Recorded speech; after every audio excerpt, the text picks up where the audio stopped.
सो hey everyone, कैसे हैं आप सब लोग। मैं डॉक्टर तुषार एंड आज इस वीडियो में बात करेंगे आपके topic destructive operations. This is the part 2 video जिसमें हम लोग बात करेंगे इसके टाइप्स को लेकर। पार्ट 1 में हमने बात की थी कि ये डिस्ट्रक्टिव ऑपरेशंस क्या होते हैं, इसके क्या इंडिकेशंस होते हैं, क्या इसके काउंटर इंडिकेशंस होते हैं, इसको कराने से पहले क्या क्या रिक्वायरमेंट्स आपको चाहिए होती हैं, क्या इसके एडवांटेजेस है, क्या डिसएडवांटेजेस है, और टाइप्स के हमने नाम देखे थे और उसके बेसिकली थोड़ा थोड़ा उसके बारे में पढ़ा था। आज वही हम उसके टाइप्स को डिटेल में पढ़ेंगे थोड़ा एंड समझेंगे कि ये प्रोसीजर कैसे परफॉर्म किया जाता है। ठीक है, तो लेट्स स्टार्ट अ टॉपिक। तो सबसे पहले आपका जो हमने टाइप देखा था दैट वाज क्रेनियोटॉमी। ठीक है, सो नाम से पता चल रहा है craniotomy, that is a separate करना, that is it is the most common destructive procedure. ठीक है, so this is the most common way to remove the dead fetus.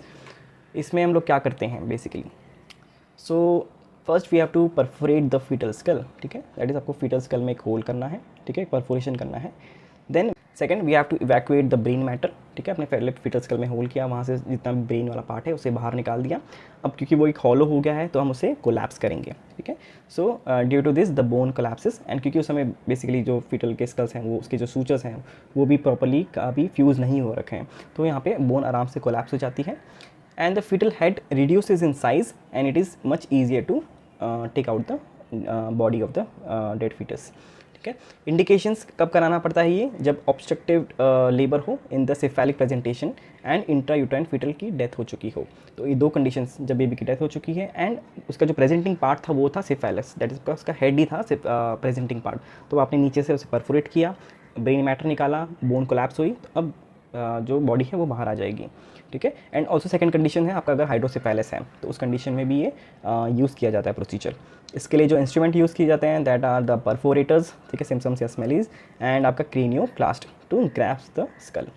ठीक है, इसके बाद इसकी टेक्निक भी वही है कि फीटल डेथ कंफर्मेशन आपको पहले लेनी है। ठीक है, जब वो पूरा कंफर्म हो जाए तो आपको चेक करना है कि जो सर्विक्स है पूरी डायरेक्ट हो रखी नहीं हो रखी।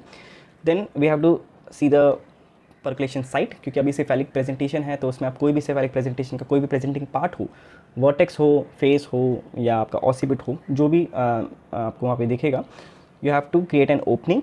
Then we have to remove all the brain matter, the bone collapse, and फिर जो पूरा बॉडी है वो बाहर आ जाएगा।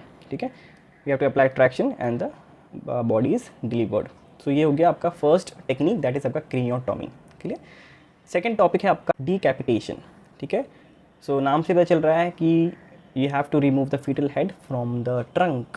ठीक है, सो डेफिनेशन भी वही है कि separation of the fetal head from the body. इसके वजह से the trunk first delivered then the head is delivered. ठीक है, इंडिकेशंस क्या हैं इसके, नेग्लेक्टेड ट्रांसफर्स लाई। ठीक है, जो बेबी उस समय ट्रांसफर्स लाई में था वो आपने नेग्लेक्ट कर दिया, जिससे इंट्रायूट्राइन फीटल की डेथ भी हो गई।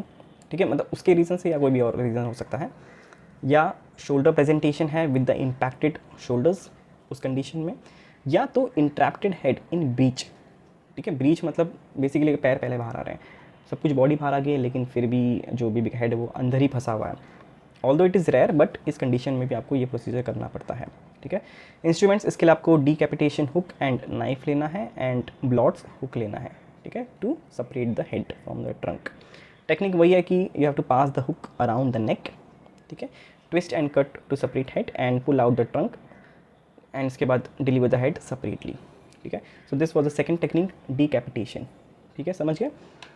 थर्ड है आपके पास अभी छोटा छोटा ही है, इवेसिरेशन। ठीक है, जिसमें आपको क्या करना है, रिमूव द फीटल कंटेंट। जैसे हमने फर्स्ट वाले में देखा था कि आपने स्कल के कंटेंट को बाहर निकाला था, इसमें आप क्या कर रहे हैं, आपकी जो मेन ट्रंक वाला पार्ट है वहाँ के कंटेंट को बाहर निकाल रहे हैं। ठीक है, सो इसमें वही है कि ओपनिंग द फीटल चेस्ट और एब्डोमेन। ठीक है, रिमूव द विसेरास, जो भी ऑर्गन्स हैं आपके। ठीक है, स्टमक हो गया, इंटेस्टाइन हो गया, लंग्स हो गया, हार्ट हो गया। This reduces the fetal size and अब आप उसे बाहर निकाल सकते हैं। So this is indicated if the there is large anomalies, जैसे एसाइटिस है या हाइड्रोफिटालिस है।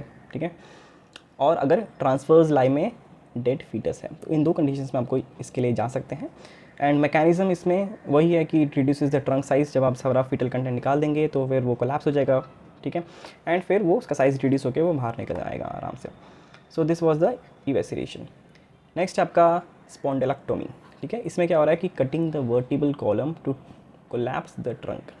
ठीक है, समझ आ रहे होगे आप आराम से। ठीक है, क्या है ये, इंडिकेशंस वही है कि लार्ज फीटल ट्रंक है अगर, तो उसे रिड्यूस करने के लिए साइज़ को। When evisceration alone is insufficient then you have to go for this procedure also. And fifth one is the cleidotomy, जैसे हमने पहले ही देखा, that is cutting the clavicles, it reduces the size of the shoulders, ठीक है, उसकी width कम हो जाती है, and it is indicated in shoulder dystocia, ठीक है। सो ये 5 टेक्निक्स थे जिसके थ्रू ऑब्स्ट्रक्टिव ऑपरेशंस किए जाते हैं एंड डेड फीटस को बाहर निकाला जाता है without the need of C section, ठीक है। सो ये टॉपिक था आपका आज का। कोई भी डाउट हो तो नीचे कमेंट सेक्शन में पूछ लेना। बाकी नेक्स्ट वीडियो से हम लोग देखने वाले हैं आई थिंक एम्ब्रियोलॉजी, तो उसे भी फटाफट शुरू करते हैं, ठीक है। तो चलो मिलते हैं नेक्स्ट वीडियो में, till then take care, bye bye.